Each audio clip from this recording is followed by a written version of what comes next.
welcome to HBTV's weekly report. I'm Viviana Granillo. Thank you so much for being with us. On today's show, we have your latest trending headlines. We're going to be cooking up something fresh with Lindita in Lindita's Kitchen. We have the Sports Exchange with Shali Aragon, and of course, the Chisme of the Week. So how about we get started, because HBTV starts now. Alright guys, let's kick it off with some political science on your latest trending headlines. The GOP presidential hopeful Jeb Bush claimed on Monday that his use of the term anchor babies was not offensive because he was referring to the practice of people, primarily Asians, coming to the U.S. and taking advantage of birthright citizenship. Bush used the term last week in an interview with conservative radio host Bill Bennett in reference to birth tourism, women paying agencies to bring them to the U.S. to have their babies so that they can grow up as American citizens. When a reporter asked him if he thought his use of the term anchor baby would hurt his support among Hispanic and Latino voters, he dismissed the question completely. Nothing about what I said should be viewed as derogatory toward immigrants at all, he said. In my personal opinion, I don't like the term. Alright guys, going off to another story, Jorge Ramos said this week that presidential candidate Donald Trump is spreading hate when he talks about immigrants. Ramos said Trump is promoting a deportation plan that is financially unsustainable and logistically unachievable. Ramos said Trump's deportation plan would cost an estimated $12,500 per immigrant, meaning Trump's strategy to force 11 million undocumented immigrants out of the country would cost an estimated $137 billion. Trump's proposed wall on the U.S.-Mexico border is absurd, Ramos added, given that almost 40% of all immigrants come by plane and overstay their visas. Well, in another absurd story, former Subway spokesman Jared Fogle is expected to plead guilty to child pornography charges in exchange for a plea deal, according to reports. The U.S. Attorney's Office is planning a press conference this week to discuss the deal on the table. This report comes after the FBI raided Fogle's Indiana's home last month. Alright guys, don't go anywhere, because up next is Lindita with Lindita's Kitchen. The world is online, and we're all connected. While there's a lot to explore and discover, we each need to do our part to keep the internet safe. Cybersecurity starts with you.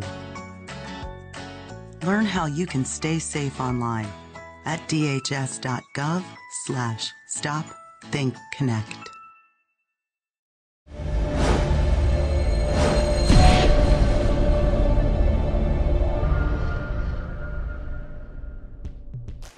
Hola and welcome to Lindita's Kitchen. I'm Lindita, and today I'm going to be whipping up a family favorite called migas. And it's a breakfast dish that you're going to enjoy making with your family as well. I remember in San Antonio, in la casa de mi abuelita, and back in Illinois, Woodstock, Illinois, my mother would make a big dish. No, hombre, we would just fill it up and double up this recipe. But I'm going to give you half of the recipe. And so, with all that saying, let's get started. So now we're going to add our ingredients. We're going to add some onions. The yellow onion is what I prefer. It's a sweeter onion, and it's a half an onion diced. Then we're going to add our tomatoes. So you want to use 2 of the tomato, Roma tomatoes for this recipe as well. Then we've got a half a bell pepper that I'm using. Okay, and of course, you can use the 1 jalapeno. And I finally diced that. You can also use the canned chilies if it's off season, out of season. You know, I would recommend that as well. So we're gonna get this cooking up a little bit. And this is going to be added to our egg mixture as well. Let's add a little pepper, a little salt, give it a little flavor. And it's on a medium heat right now. Okay, so we're going to cook that up for a couple of minutes. We'll set this aside. Okay, so we're going to move this over. We're going to get our skillet.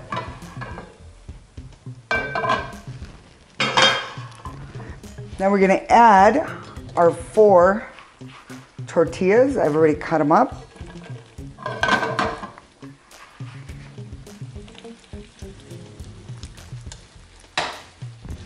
Now let's get them to fry up a little bit. Nice. Now that they're almost done, crispy, you want to go ahead and add your vegetables. That was your tomato, your bell pepper, and your jalapeno. And cook the rest in.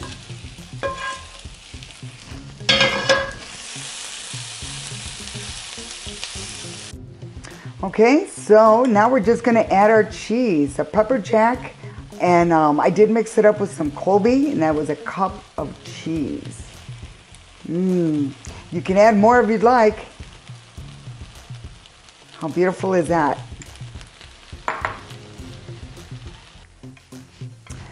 So here you go, amigas. I hope your family enjoys them as much as my family does. Thank you for joining us, and we'll catch you next time and see what's cooking in Lindita's kitchen. Gracias y buenos días.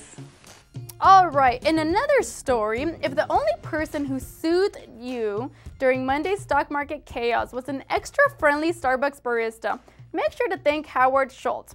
In a flowery memo to the chain's 190,000 employees known as partners, the coffee giant's billionaire chairman and chief executive told baristas to be especially sensitive to the customers asking them for a cup of joe. Let's be very sensitive to the pressures our customers may be feeling and do everything we can to individually and collectively exceed their expectations. Schultz, being 62, has long been a believer in the greater social good. All right, guys, don't go anywhere because up next is Shelly Aragon with the Sports Exchange. Only 10% of us get enough daily exercise. And that number is dropping. Nearly 30% of us are overweight or obese. As a result, we now have a shorter life expectancy than our parents. But give us the right start in sports, and we'll never stop. Learn how at activeforlife.ca.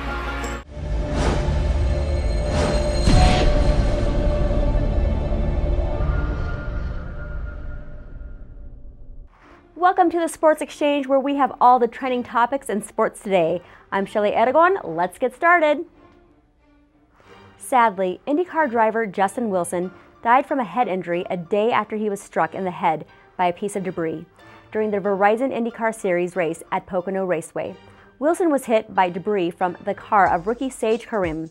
He is the first driver since Dan Wheldon in 2011 to die in a major U.S.-based auto racing series. He is survived by his wife Julia and daughters Jane and Jessica. Wilson was just 37 years old. On to bicycling. Referred to as America's Race, each year the U.S. Pro Challenge continues to grow, and this year Rohan Dennis of BMC Racing Team showed dominance all week by winning 2 stages of the USA Pro Challenge and winning the overall USA Pro Challenge in Denver, Colorado. The young 25-year-old Australian won 2 critical stages in Breckenridge on Thursday and Friday of this past week, distancing himself from teammate Brent Bookwalter of the United States by over 40 seconds over the 7-day, 605-mile race throughout Colorado. BMC Racing won the team overall competition, followed by Jelly Belly and Team Hincapie Racing. And finally, HBTV's Pac-12 football update. The 2015 USC football season preview. Trojans' depth, experience make them Pac-12 title contenders. After throwing for more than 3,800 yards in 2014, USC quarterback Cody Kessler is an early Heisman Trophy candidate. He is supported by a stellar offensive line, talented receivers, and a veteran defensive group. That wraps up this edition of the Sports Exchange. I'm Shelly Aragon, and we will see you next week. Thank you very much, Shelly. All right, guys, it is now time to give out the Cheesemate Award. Can I please get a drum roll? Because it goes to none other than Steve Sarkisian, USC head football coach. Steve took the stage in front of the USC players, staff, coaches, their families, friends, donors, but the proceedings definitely went south. Sarkeesian was definitely drunk at the event and slurring his words during his speech. That's been confirmed by multiple sources at the party. Sarkeesian dropped an F-bomb while introducing his team to the donors. How fabulous is that, Coach? You get the award for the Cheeseman of the Week. Congratulations. All right, guys, that has been all for this week's HBTV's Weekly Report. I'm Viviana Granillo. Don't forget to follow us on Facebook, Instagram, and Twitter. We're all over the place. We will see you guys next week here on HBTV. Have a good one.